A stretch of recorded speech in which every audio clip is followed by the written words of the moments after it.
Vamos lá, gente. Vamos continuando a nossa leitura, A República de Platão. Continuando aqui a nossa pegada, vamos lá. Você sabe, eu estou fazendo essa leitura e colocando no meio da leitura uma outra observação minha, muito pessoal, sobre um ou outro assunto, não é? E acho que isso acaba enriquecendo a nossa leitura com essas pausas e essas explicações que você mesmo pode tê-las aí e pode deixar o recado para mim aqui do que você imaginou. Enfim, isso é importante. Mas vamos continuar lendo. Eu ainda estou devendo bastante desse livro, não cheguei nem à metade ainda. Então não quero desistir, quero continuar aqui firmes e fortes. Vamos para o nosso vídeo de hoje? Vamos lá. No 425 A até o E. Como não? Quando, portanto, as crianças principiam por brincar honestamente, adquirem, através da música, a boa ordem e, ao contrário daqueles, ela acompanha-os para toda parte e, com o seu crescimento, endireita qualquer coisa que anteriormente tenha decaído na cidade. Ele está citando a música, que é a arte, como instrumento de educação das crianças aqui. É verdade. E sem dúvida descobrirão aquelas leis que pareciam pequenas e que aos seus antecessores tinham deixado todas a perder. Quais? As seguintes: o silêncio que os mais novos devem guardar perante os mais velhos, o dar-lhes lugar e levantarem-se, os cuidados para com os pais, o corte de cabelo, o traje, o calçado e toda a compostura do corpo e demais questões dessa espécie. O que achas ou não achas? Então, são todas as questões que ele diz que a gente acaba adquirindo e que vem muito através da arte. No meu caso, em especial, veio da minha educação, porque antigamente as famílias educavam as crianças.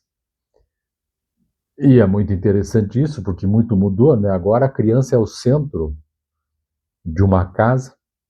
Antigamente não era assim. Eu lembro muito bem que quando chegava visita em casa, ou as crianças comiam separadamente, ou comiam depois, inclusive. Primeiro os adultos se alimentavam. Ou, no máximo, tinha uma outra mesa para as crianças, quando tinha muitas crianças. Mas a criança não tinha esse centro que hoje nós temos, de atenção que hoje nós temos. Voltando aqui, acho sim, legislar sobre o assunto seria ingênuo, a meu ver, porquanto as disposições estabelecidas não se realizariam, nem se manteriam oralmente nem por escrito. Como o fariam efetivamente? Parece-me, Admanto, que o impulso que cada um tomar com a educação determinará o que há de seguir. Ou cada ovelha não busca sempre sua parelha? No sentido de que a educação está na base de tudo. E aqui a educação que ele fala muito se assemelha a essa educação caseira, que muita gente também confunde com instrução. Porque na minha concepção, instrução a gente obtém na vida, estudando, no dia a dia, tem a ver com um pouco de conhecimento. A educação é como nós nos comportaremos. Sem dúvida. E, conforme penso, poderíamos dizer que, por último, atingirá um ponto perfeito e sólido, seja bom ou o contrário disso. Por que não? Portanto, insisti eu, não tentarei, por esse motivo, legislar sobre tais questões. É natural. Olha, ainda, em nome dos deuses, disse eu, essas questões de negócios relativas a contratos que fazem as diferentes classes na praça umas com as outras, e se quiseres, os contratos de mão de obra, as ofensas e tratamentos injuriosos, instauração de processos e nomeação de jurados e, se acaso for necessário, a cobrança e pagamento de impostos na praça ou no porto, ou, em geral, a regulamentação do mercado da cidade, do porto, e tudo mais dessa espécie, aventurar-nos-emos a propor qualquer legislação sobre essas questões? Não vale a pena estabelecer preceitos para homens de bem, porque facilmente descobrirão a maior parte das leis que é preciso formular em tais assuntos. Sim, meu amigo, se o Deus lhes conceder a preservação das leis que anteriormente analisamos, se não, contrapôs ele, passarão a vida sempre a fazer leis dessa espécie e a corrigi-las, supondo que atingem a perfeição. Queres dizer que tais pessoas viverão como aqueles doentes que, por falta de temperança, não querem sair de uma dieta que faz mal? Exatamente. 426A e. Então, essas pessoas passam, sem dúvida, uma vida encantadora. Tratam-se, sem conseguir nenhum resultado, a não ser tornar os seus padecimentos mais variados e maiores, e sempre com a esperança de que, se alguém lhes aconselhar um remédio, ficarão sãos graças a ele. São assim tal qual, efetivamente, os padecimentos de tais doentes. Pois então, tornei eu, não é encantador da parte deles o fato de considerarem o seu maior inimigo quem lhes disser a verdade, que, enquanto não deixarem de se embriagar, de comer à farta, de se entregarem à luxúria e à ociosidade, de nada lhes valerão remédios, nem cautérios, operações, cantilenas, amuletos ou outras coisas da mesma espécie? Encantador não é nada, replicou ele, porque zangar-se com quem fala para o nosso bem não tem qualquer encanto. Não és apologeta, ao que parece, de homens dessa espécie, por Zeus que não. Tampouco colherá os teus louvores a cidade que proceder, toda ela, como há pouco referimos. Ou não te parece que fazem o mesmo que esses doentes, todas aquelas cidades mal administradas, que proclamam publicamente aos seus cidadãos que não podem tocar no conjunto da constituição da urbe, sob pena de morte, se o fizerem, mas que quem tratar de modo muito agradável os seus concidadãos que vivem nesse regime e se precipitar a ser-lhes agradável e a antecipar a realização de seus desejos, e for hábil em lhes dar cumprimento, este será um homem de valor, de grande saber e honrado por eles? É isso mesmo. É isso mesmo que elas me parecem fazer e em nada lhes concedo os meus louvores. E o que querem e se empenham em servir cidades destas? Não admiras a sua coragem e complacência? Admiro sim, exceto aqueles que são enganados por eles e julgam que são políticos de verdade só porque gozam dos louvores da maioria. Que queres dizer? Não perdoas a esses homens? Ou pensas que é possível que um homem que não saiba medir, se muitas outras pessoas do mesmo jaez lhe disserem que tem 4 côvados, que é uma medida, né? Não forme tal opinião sobre si mesmo? Penso que não. Logo, não te zangueis com eles. É que, na verdade, tais homens são as pessoas mais encantadoras que há quando estabelecem leis sobre as questões que há pouco analisamos e as corrigem, sempre na convicção de que encontrarão um termo para as fraudes nos contratos e nos assuntos que acabo de referir, sem perceberem que, na realidade, estão a tentar cortar as cabeças da hidra.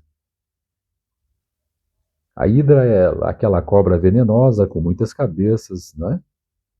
Um dos trabalhos de Hércules consistiu em livrar a Grécia desse monstro. 427AE. Vamos lá. Realmente não fazem outra coisa. Eu, por conseguinte, não pensaria que um legislador autêntico devesse ocupar-se dessa espécie de leis e de admiração, quer numa cidade mal governada, quer numa que o seja bem. Naquela, porque são inúteis e sem alcance, nesta, porque qualquer pessoa descobrirá parte delas e o resto surgirá espontaneamente dos costumes tradicionais. Então, o que é que nos resta ainda fazer em matéria de legislação?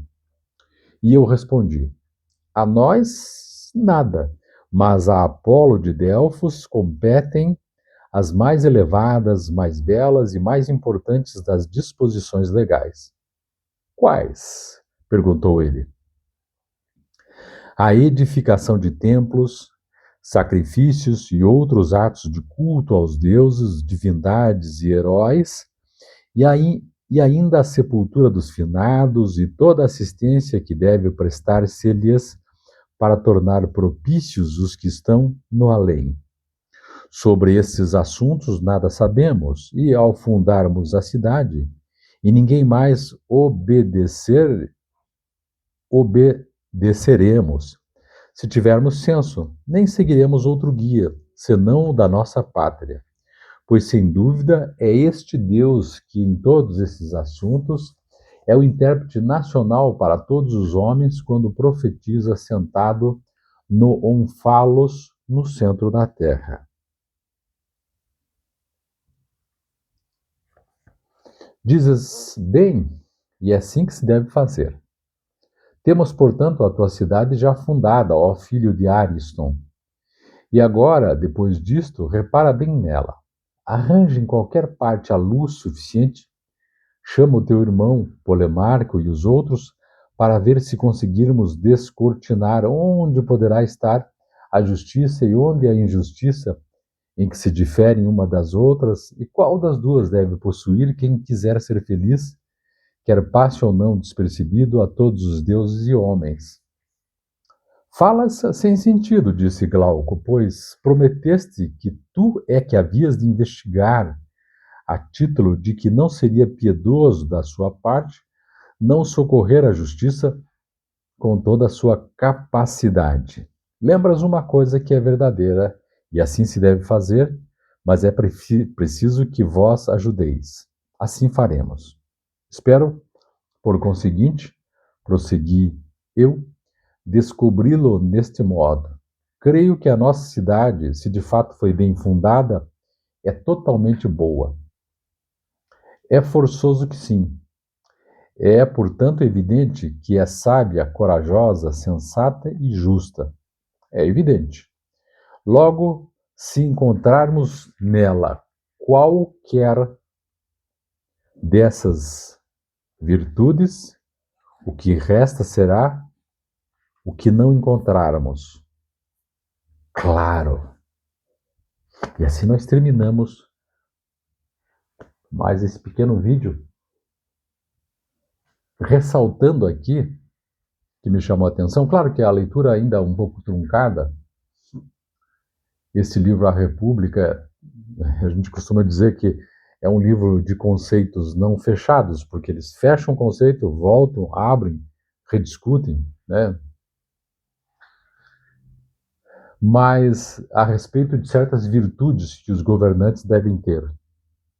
E que, às vezes, essas virtudes, nessa República de Platão, não são aquelas que são virtudes que hoje nós pregamos que deveriam ser para os nossos governantes. Show? Fiz esse contraponto da leitura que achei necessário e eu já volto com o próximo vídeo. Até a próxima!